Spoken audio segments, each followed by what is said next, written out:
Dobrý den, jmenuji se Natálie Steklá a je mi 23 let. Jsem absolventkou vyšší odborné herecké školy a v současné době studuji divadelní vědu na Filozofické fakultě Univerzity Karlovy. Před kamerou mám již zkušenosti s natáčením reklam, a to například Škoda SUV, Čokoláda Orion, Airbank nebo Niceboy. Také jsem se objevila v epizodní roli v seriálu Metoda Markovič-Hoyer nebo Dvojka na zabití 2. Také jsem hrála ve filmu, neboli v krátkometrážním filmu Cesta do Kandaháru, kde jsem se objevila v roli Boženy.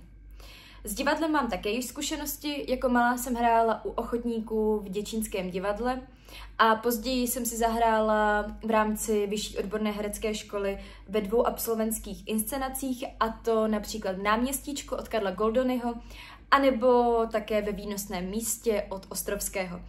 Obě hry režíroval Jan Bábek. Mezi mé zájmy patří cestování, chození do divadla.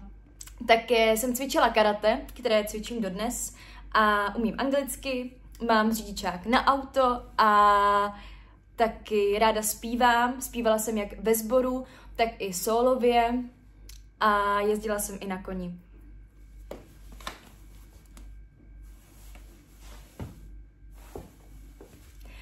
Tak se mějte hezky a to je vše.